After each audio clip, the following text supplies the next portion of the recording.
For thousands of years, 6 billion women have suffered from men's betrayals. To prove all men are unfaithful, they created a love challenge, recruiting goddess-tier beauties to test men's loyalty. If a man steps into a hotel with one, he won't find love-only global humiliation and enforcers waiting to teach him a lesson. The protagonist, an ordinary young man, gets caught in the challenge. A stunning beauty tempts him. "Drink this wine, and I'll do anything you want." Everyone expects him to fall, but he refuses. The internet erupts. Female viewers are stunned. Is this mind games or true exception? Then, the unthinkable happens. He awakens a god-tier system, flipping the game on its head. Hearing the system notification, I smiled. Without the system's reminder, I wouldn't have noticed that something was off with this. Seeing Iris Bloom looking so pitiful, I couldn't help but sneer. Don't think of yourself as a hero, acting like the whole world is against you, always saying, "I'm a girl, girl, girl." So, in this world, besides men, there are women. What's so special about them? Everyone has to work hard to make money. Are you trying to win others' sympathy to pull some tricks? Iris Bloom didn't expect the other party to be so difficult to deal with. She widened her eyes and hurriedly waved her hands. "No, that's not it. You're so rich. It must be very easy for you to make money. If you could help me." She pretended to be panicked, looking incredibly pitiful. In reality, she hated that she couldn't slap me. If she hadn't seen that I had some money, she wouldn't have bothered with me at all. But I wasn't falling for her trick, based on what? Those 3 short words made Iris Bloom unconsciously bite her lip, hugging her knees and crying louder. "This world is so unfair. You're already so rich. Why won't you help me? Every day I work so hard. Since starting my business, the money I've made probably isn't even enough for you to have fun for a day." After saying this, she wiped her tears. Seeing this scene, most of the live audience couldn't help but cry out in sympathy. Is this program even human? Iris Bloom is trying so hard and looking so pitiful. He's so rich, yet he won't even pay for her ambulance. At this moment, I couldn't help but admire this girl's acting skills. She was really good at playing the moral card. So what if you're rich? Does that mean the money of the rich just comes from the wind? In this world, who makes money easily?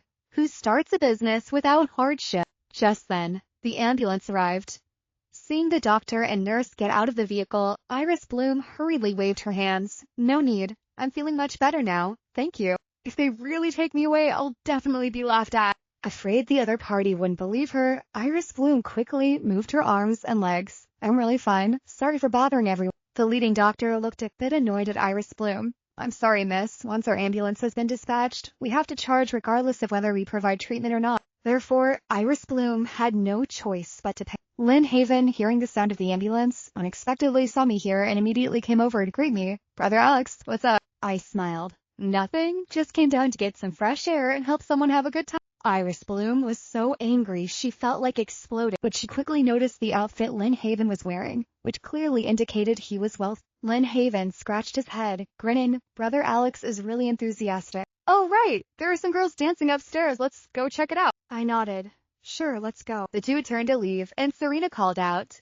"Can I come along to broaden my horizons?" "Brother, I think what you said earlier makes sense. After all, I don't really understand rich people, so please give me a chance." She looked at us with sparkling eyes, deliberately speaking in a sweet tone. Hearing this, I frowned slightly, but seeing her pitiful appearance, refusing seemed like bullying her, so I finally softened and nodded. "Okay, you can come." Iris Bloom happily followed behind. Before long, we reached the rooftop. Looking at everything around, Iris Bloom was so astonished that she couldn't close her mouth. Suddenly, a strong motivation surged within her. "To Alex, no matter what today, I must conquer you." At the same time, the live audience, through the tiny camera on Iris Bloom, saw the entire scene of the private rooftop golf course, and everyone exploded. This is truly wealth beyond measure. The bottles displayed in the lounge looked like antiques. When the topic of starting a business came up, Iris Bloom's eyes lit up. Her opportunity had come. As Iris Bloom said this, she glanced at everyone. "So what if I'm rich? Isn't it all thanks to my parents?" Her words piqued everyone's curiosity, and a wealthy young lady nearby exclaimed in surprise, "You're amazing. So beautiful, too. I wonder what kind of guy a talented woman like you would like." This question was also something a portion of the people present were curious about. Iris Bloom covered her mouth and laughed, looking a bit shyly at me. "I like someone like Brother Alex." "Oh, actually, I'm not too picky. My requirements aren't high. As long as the other person is over 1.9 meters tall, not too fat or too thin, preferably a bit muscular, and their appearance shouldn't be too bad, otherwise it will affect the genes of the next generation. They also need to know how to make money, giving me $100,000 a month for pocket money. This statement left everyone present stunned, and the atmosphere suddenly became awkward. However, Iris Bloom seemed oblivious, her lips curling up as she continued, "Of course, my parents raised me, which wasn't easy, so I have to regularly send money home. I don't need much, about $2 million a year is fine, and when I get married, the bride price should be at least $5 million, plus buying 4 houses for my family, all under my younger brother's name." After hearing this, I wasn't surprised at all, sneering. "You should tone it down a bit. Aren't you afraid of losing face? Using filial piety as an excuse to make others spend money. What kind of family is that? Needing an average of $20 million a year plus giving you $100,000 pocket money? Isn't that just blatant digging for gold? I wouldn't even want to expose you. Can't you be a little more sensible? Consider it a favor I'm asking of you." Hearing this, Iris Bloom's face turned red. The rich, second-generation crowd around her looked at her with mocking eyes. Seeing me so indifferent, Iris Bloom gritted her teeth in anger. Heavens, haven't you ever heard this phrase?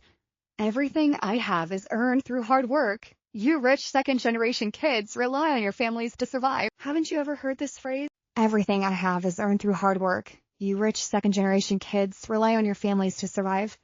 What right do you have to look down on me? What does separating from your parents even mean?" Iris Bloom's words made the live audience nod in agreement. Exactly, they're just a bit luckier and have a bit of money. What's so impressive about that? A talented girl like her, finding someone to help her share the pressure, what's wrong with that? Iris Bloom huffed, crossing her arms, unconsciously lifting her chin, looking at me with disdain. "Everything you have was given to you by your parents. Without them, you're nothing. What right do you have to talk about me? This hotel, your supercar, even the clothes you're wearing, aren't they all given to you by your parents? Without your parents, you're just a piece of crap." Iris Bloom's words made the faces of everyone present turn slightly grim, because most people here really didn't have their own careers. Their money was all given by their families, and this scene was truly satisfying in the eyes of the live audience. The production team was also grinning widely. "Well done." I've been irritated by this group of rich second-generation people for a while now. Each of them is proud and arrogant, thinking they're so capable. This time, they've turned the tables. Lynn Haven excitedly slammed the table. Alex, aren't you so cool? Now you've met someone tough to deal with, right? I want to see how you'll put out this fight." She hurriedly checked the backstage data, and this time the comment section was unusually harmonious, with conflicts directed outward. Many male viewers expressed their agreement. "Alex is really funny, just look at his face, you can tell he's a commoner." If it weren't for the social status his parents gave him, standing on the moral high ground to criticize others, he would have been beaten to death long ago without his parents. But at that moment, I simply smiled. "I'm sorry, I'm the richest second generation. Everything you see now is earned by my own hands." As soon as I finished speaking, everyone was stunned. Iris Bloom was dumbfounded. "No way? You're lying." The comments on the live stream were filled with exclamation marks. WC. Is this true? This level up moment gave me goosebumps. Alex is only in his 20s. It can't be real, it must be fake. Hearing this, Iris Bloom sneered. "You're so young and can earn so much money. Who are you trying to fool? Do you think I'm a 3-year-old child?" Seeing this, I directly took out my iPad, opened the information on official websites, and everyone curiously looked at the screen. Everything was under my name. Supercars, villas, hotels, all purchased by Alex with his own money. Is it really his? How can this be? How did he manage to do it? Oh, rich and so young, having achieved everything by himself. Now if you tell me he can tear apart an atomic bomb, I'd believe it. She suddenly felt that Alex in her heart had grown much taller. Young and wealthy, isn't that the standard for her ideal partner? As long as she caught Alex's attention and used a little trick to make him fall in love with her, she wouldn't have to worry for the rest of her life. She saw an opportunity. Even if you really are rich, so what? This is a little Chingwan show from the Kangxi era, and it's unique. This is a treasure of the museum. You're not going to tell me this is yours, are you? After saying this, she looked at me mockingly. The truth is out, exposed in front of so many people, pretending to be rich. How embarrassing. Alex really knows how to pretend. Who would have thought he'd run into a master? The stick hits back. At that moment, a production staff member rushed to the director in a panic. "It's bad, Director Liam. Quickly notify the set and tell Iris Bloom to stop." That vase is real. It was bought for 180 million yuan by a mysterious tycoon from abroad and then secretly lent to our city museum. That tycoon is Alex, and it's usually kept at his place. We only borrow it when needed. Upon hearing this, Win Lam felt as if she had been struck by lightning. Oh no, this is really bad. She took a cold breath. At the same time, I pulled out some documents from the drawer. Here is the contract and invoice from when I bought this vase. I occasionally lend it to the museum, saying it's their treasured artifact, but it's usually kept with me. Iris Bloom was stunned, her eyes wide, her mind blank. No way. Is this really his? How can that be? Iris Bloom was a bit flustered. I don't believe it. It must be fake. You're trying to trick me. After saying this, she intended to rush over and snatch the documents from my hand, but Lynnhaven pushed her away. Security, quickly throw this crazy woman out. As soon as he finished speaking, security came over and grabbed Iris Bloom's arm. Iris Bloom was both embarrassed and ashamed, still acting as she was being taken away. As soon as she got downstairs, she received a call from the production team. Do you know how many people you just offended? If you can do it, do it. If not, get lost. Director Wen Lam was so angry she felt like her lungs would explode. Iris Bloom, that was your fault. You lost your temper for a moment, but don't worry, I still have my final move. I can definitely take down Alex. I can see you have talent. I appreciate you very much.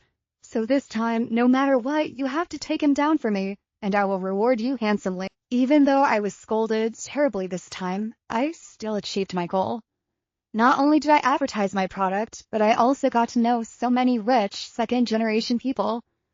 If I can win over Alex, I will be the goddess of all women in Tianhai. Time passed, and everyone had dinner together before heading home. At that moment, I was lying on the sofa in the villa, checking the notification message. The bonus has been transferred to your account. If this had happened before, I wouldn't have even dared to dream about it. Just then, Lynnhaven called me. Brother Alex, there's a charity auction at the Tianhai Auditorium tomorrow. I've already taken care of the related procedures for you. Just show up tomorrow. Hearing this, I was about to decline, but then I thought about how frequently I had been activating tasks lately, and the rewards were getting higher each time. If I stayed home, how would I grind for experience? Thinking this, I agreed. All right, see you then. Oh, by the way, you mentioned you liked my MV Augusta. I'm giving it to you. Upon hearing this, Lynnhaven was overjoyed and quickly replied, Thank you, adoptive father. The next day, I arrived at the auction hall early. Lynnhaven led me into the lounge. Everyone here had a certain status, and some even frequently appeared in the news. At the same time, the host, Wayne, was smiling and saying, Hello everyone, today we have our trial performer, Iris Bloom, with us. Miss Bloom has learned from her experience and is now full of confidence, determined to win. Please stay tuned for her performance. After saying this, the camera shifted to Iris Bloom, who was wearing an elegant dress, surrounded by many bodyguards and assistants, about 10 people in total. Such a grand scene immediately attracted a lot of attention. However, Iris Bloom did not catch my attention. She deliberately walked towards me and stopped beside me, one hand on her hip and the other brushing her bangs, trying to flirt and see if I would be captivated. You paused for a few seconds, pretending to just notice me, intending to greet me, but then realized I was ignoring her and walked right past. Iris Bloom's face went stiff, and she was so angry she stomped her foot. The live audience couldn't help but laugh. I'm dying of laughter. What a ridiculous posture, and he doesn't even bother to look at her. My Alex is the master of disrespect. I don't like watching this kind of nonsense. As time passed, everyone quickly took their seats. The host, dressed in a formal suit, stepped onto the stage. Ladies and gentlemen, welcome to the Tianhai charity auction. All proceeds from this auction will be donated to children in impoverished mountainous areas. First, let me introduce this jade necklace, starting at 5 million. Please place your bid. I quietly sat in my seat, not bidding at all. After asking for bids several times, the host was about to close the bidding when suddenly someone informed through the earpiece that an anonymous buyer had placed a higher bid. Upon receiving the notification, the host quickly said, Currently, there is an anonymous guest bidding 25 million. Is there anyone willing to bid higher? After asking 3 times with no response, it was clear that this amount exceeded the actual value of the jade necklace. After that, several items were auctioned off, most of which were bought by an anonymous buyer. I sat still, showing no reaction, occasionally taking out my phone to check messages and looking at transaction information on my phone, feeling secretly pleased. Iris Bloom noticed my lack of reaction and couldn't help but frown, as the items up for auction were getting more and more expensive. But man proposes, God disposes. With the starting price already so high, she simply couldn't afford it. As time passed, the host said, "Now, let's invite everyone to admire the final auction item." This was a pair of blue porcelain vases provided by an anonymous guest. After expert appraisal, these blue porcelain vases are from the official kiln of Yao, and moreover, the bottom of the vases still bears the royal seals from several generations, making them extremely valuable heirlooms. At this moment, everyone fell silent, their eyes eagerly fixed on the pair of blue porcelain vases. Only I remained calm, as these vases had been brought here by my people this morning. Iris Bloom, seeing my lack of reaction, felt her heart race. After all, this was priceless, indicating that its actual value wasn't that high. The opportunity had come. Thinking this, she crossed her arms and scoffed, "Some people are really funny. Why come here if you have no money? Now that we've reached the last item, you still won't bid? How stingy. What a joke to come to a charity auction with just a few coins in your pocket." She deliberately spoke loudly to attract the attention of those around, but I had no reaction because I was too lazy to argue with a fool. Seeing my silence, Iris Bloom sneered again. 35 million. After saying this, the corners of her mouth curled up, looking at me with mocking eyes. The people around understood what was happening, and since encountering an enemy was quite normal, they remained silent, quietly watching the drama unfold. Looking at Iris Bloom's provocative gaze, I found it utterly ridiculous. Just then, the system's voice echoed in my head. "System selection activated. The opponent is deliberately raising the price to embarrass the host. Option 1, make the opponent bleed. Reward 99,999. Option 2, self-destruct, and you will receive the title of Most Foolish. Reward 1 million. System selection activated. The opponent is deliberately raising the price to embarrass the host. Option 1, make the opponent bleed. Reward 99,999. Option 2, self-destruct, and you will receive the title of Most Foolish. Reward 1 million. For this kind of choice, I've never been lenient. An auction is an auction. Who's afraid of whom? I bid 40 million. Seeing that I had started to raise the price, Iris Bloom breathed a sigh of relief. She didn't have that much money, but she just wanted to use the provocation tactic to make me bleed. Now that I had taken the bait, she certainly couldn't let it go. "It seems you have a bit of the spirit of a man. 45 million. Hearing her bid, I couldn't help but frown. "Are you sure?" Iris Bloom laughed, her tone dripping with mockery. "Of course. If you don't have money, just get lost and stop pretending." Just then, I replied, 50 million. Seeing me raise the price, Iris Bloom's smile grew even brighter. "Only raising it by 5 million each time?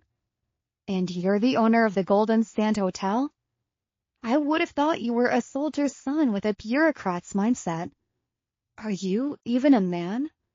Be a little more generous. 60 million. After saying this, she shot me a provocative glance. I calmly responded, 75 million. "Miss Bloom, I advise you to give up. Raising the price any further might not be worth it." Hearing the crowd's praise, Iris Bloom felt a surge of joy inside. "If you don't have money, just say it outright.